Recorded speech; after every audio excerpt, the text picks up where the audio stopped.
नमस्कार दोस्तों, स्वागत है आपका अपने YouTube चैनल मेरे साथ देश की बात करने में। सबसे पहले तो सभी दर्शकों को मेरे सारी YouTube फैमिली को रिपब्लिक डे की हार्दिक शुभकामनाएं। आपने अपने देश की सशस्त्र सेनाओं की तीनों सशस्त्र सेनाओं की ताकत देखी होगी कल। और कल ही दोस्तों मैंने एक वीडियो डाला था जिसके अंदर मैं दिल्ली शराब का एक और घोटाला मैंने बताया था। आज का जो वीडियो किस तरह से बताया है कि अरविंद केजरीवाल ने पंजाब के अंदर में भी वही एक घोटाला किया है जो कि दिल्ली के अंदर किया था। और जो जो लोग दिल्ली के शराब घोटाले के अंदर में शामिल थे, ठीक वही लोग पंजाब के अंदर भी घोटाले में शामिल हैं। जैसे अरविंद केजरीवाल खुद, मनीष सिसोदिया जो कि दिल्ली के शिक्षा मंत्री थे, उन्होंने जो घोटाला किया था वही कालाबाजारी उन्होंने वहां पर की है। और दिल्ली का जो घोटाला इन्होंने किया था, जो खबरें हैं उसके मुताबिक वो घोटाले का जो पैसा था वो अरविंद केजरीवाल ने लगाया था गोवा इलेक्शंस के अंदर में। अभी दिल्ली के जो इलेक्शन हो रहे हैं और पंजाब का जो शराब घोटाला है उसका जो पैसा है पंजाब की शराब घोटाले का, वो ये व्यक्ति अरविंद केजरीवाल नामक जो व्यक्ति है, ये जो अपने आप को पढ़ा लिखा IITN कहता है, लेकिन ये सबसे बड़ा धूर्त है, सबसे बड़ा मक्कार व्यक्ति है भारत की राजनीति के अंदर में। और ये सारा का सारा पैसा ये दिल्ली के अंदर में लगाने वाला है, दिल्ली के इलेक्शंस के अंदर में। जब ये पंजाब का इलेक्शन लड़ रहे थे तब इन्होंने बोला था कि पंजाब को हम नशा मुक्त करेंगे, लेकिन अभी पंजाब को नशा मुक्त करने की तो बात दूर की है, ये पंजाब के अंदर में एक शराब का पूरा माफिया बैठाया है। जिस तरह से दिल्ली के अंदर इन्होंने किया था वही सारी चीजें ये आज दिल्ली का पंजाब के अंदर भी कर रहे हैं। आइए देखते हैं डॉक्टर मनीष का जो वीडियो है कि वो मनीष साहब उसके अंदर में क्या बता रहे हैं। उन्होंने बड़े अच्छी तरीके से, बड़े खुलकर के ये सारी बातें बताई हैं कि ये व्यक्ति वहां पर क्या कर रहा है। और खाली एक आदमी, बहुत सारी चीजें उन्होंने बताई हैं, देखिएगा।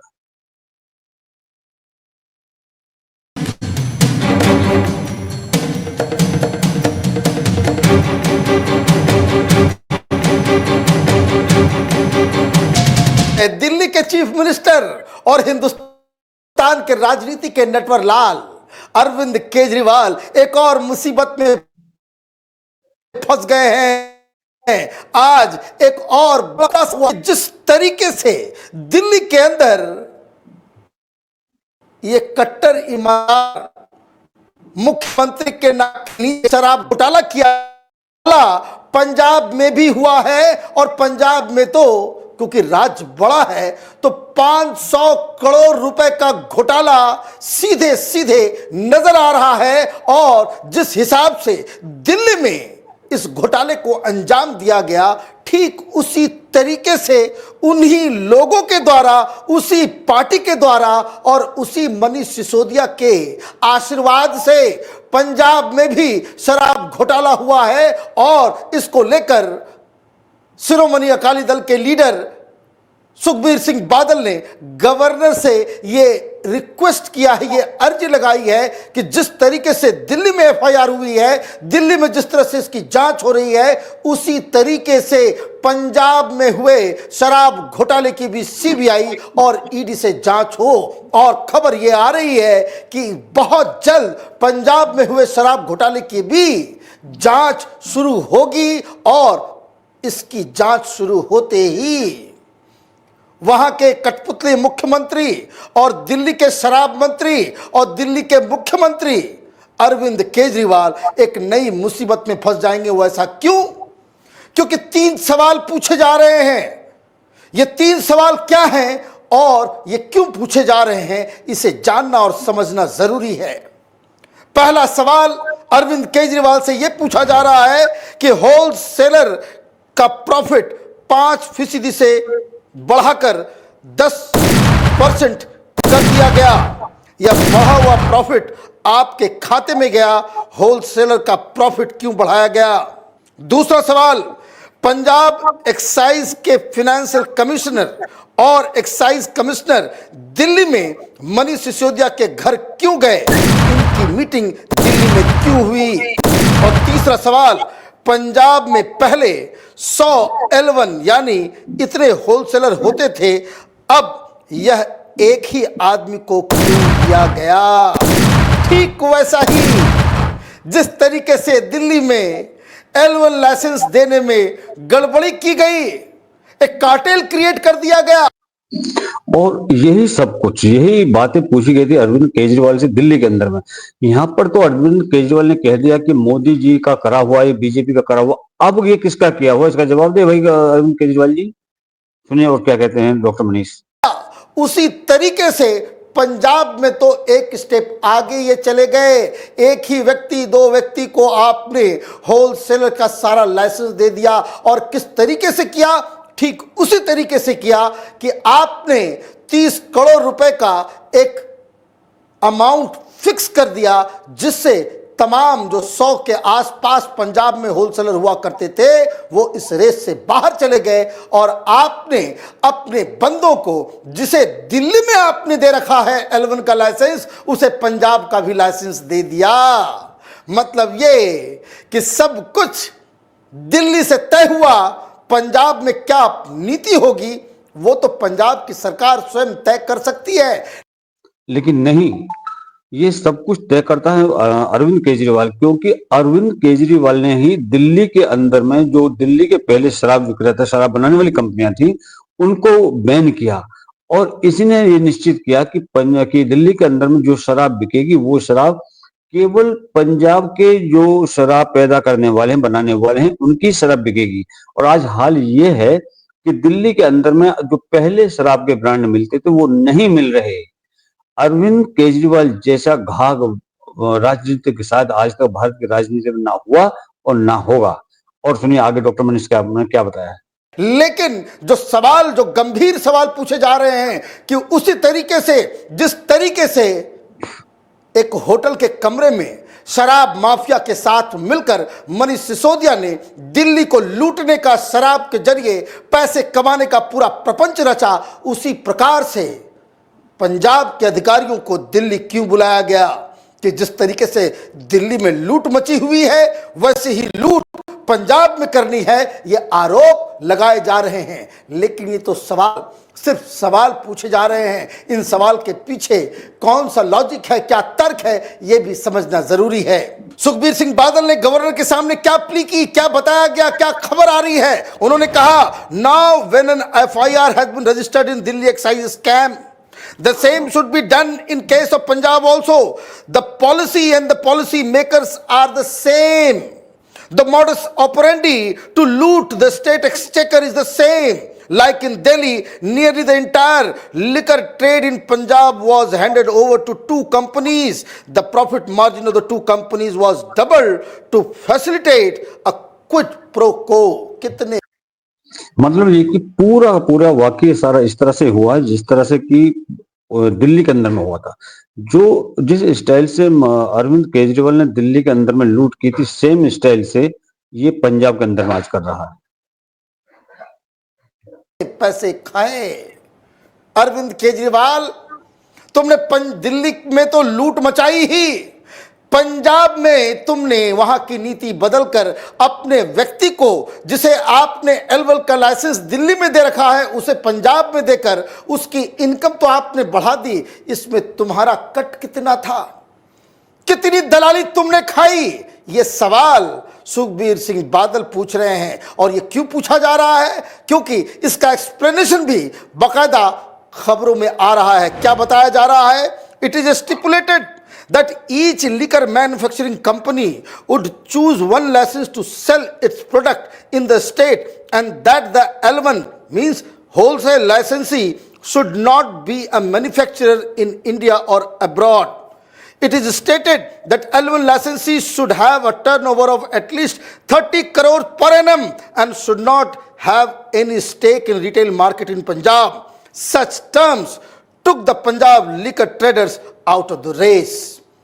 ऐसे नियम में बदलाव कर दिया कि जितने भी जो पंजाब के होलसेलर थे वो बाहर चले गए अपने आप। कोई बब्बर एंड बब्बर एसोसिएट, कोई अमनदीप करके नाम आ रहा है, कोई अमन ढल है, वो केजरीवाल का कुनबा, ये मनीष सिसोदिया के मित्र, ये राघव चड्ढा के मित्र, इन लोगों के हाथों आपने पूरा का पूरा कारोबार दे दिया। इसका एक्सप्लेनेशन कौन देगा? आप तो पंजाब में चुनाव लड़ने से पहले पिछली बार अपने दलालों से, बॉलीवुड के मित्रों से फिल्में बनवाते थे, उड़ता पंजाब। और अभी कोई डूबता पंजाब नहीं बनाएगा। जिस तरीके से पंजाब के युवाओं को शराब की नदियों में डुबोने का काम ये सरकार कर रही है, उसका कोई जवाब देगा? और किस तरीके से ये पूरा इलीगल तरीके से आपने ये काम किया है, ये साफ साफ लग रहा है कि नीतियों में परिवर्तन इसलिए किया गया कि जो दिल्ली में शराब माफिया है, जिसके जरिए आप पैसे कमा रहे हो, वही मॉडल पंजाब में लागू हो जाए। और पहले ही कही थी, ये तमाम ये जो कुनबा है केजरीवाल का, जिस तरीके का ये मॉडल ये तेलंगाना में, यही मॉडल बंगाल में, यही मॉडल पंजाब में, हर जगह न सिर्फ ये दिल्ली में कर रहा है, पूरे देश में ये लूट मचाने का एक तंत्र खड़ा करने की कोशिश में जुड़ा हुआ है। ये इतना बड़ा पाप इस आप सरकार के द्वारा किया गया है, इसकी जांच होगी तो कई सारे लोग, और खास करके मनीष सिसोदिया का रोल जबकि इसमें नजर आ रहा है, उन अधिकारियों का रोल नजर आ रहा है जो काम तो करते हैं पंजाब सरकार के लिए, लेकिन दलाली करने के लिए ये दिल्ली में आकर के मीटिंग्स करते हैं। ये किस आधार पे हुआ, इसका जवाब केजरीवाल को देना पड़ेगा। क्या क्या आरोप लगाए जा रहे हैं? सुखबीर सिंह बादल ने क्या कहा, क्या आरोप लगाया? कहा ये कि मैंने लिस्ट निकलवाई, जिन लोगों को दिल्ली में L1 मिला वही पंजाब में भी हैं। इनमें एक व्यक्ति के खिलाफ दिल्ली में पर्चा दर्ज हुआ है, दूसरी फर्म दिल्ली की फैमिली है। मतलब जिन लोगों को आपने L1 का लाइसेंस दिल्ली में दिया, उन्हें पंजाब में बिठा दिया। वो लिस्ट निकलवा करके इसका दावा कर रहे हैं, इसकी तो जांच होनी ही चाहिए।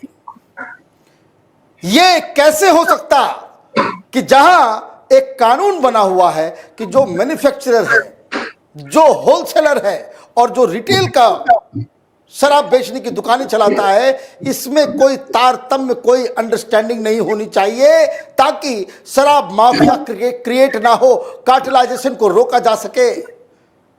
ये भ्रष्टाचार तभी होगा, पैसे की कमाई, पॉलिटिकल पार्टीज की फंडिंग, ये घोटाला तभी होगा, तभी पॉसिबल है जब शराब बनाने वाला, होलसेल करने वाला और रिटेलर सब एक हो, या इन सब के बीच एक अंडरस्टैंडिंग हो और एक कार्टेल क्रिएट हो जाए।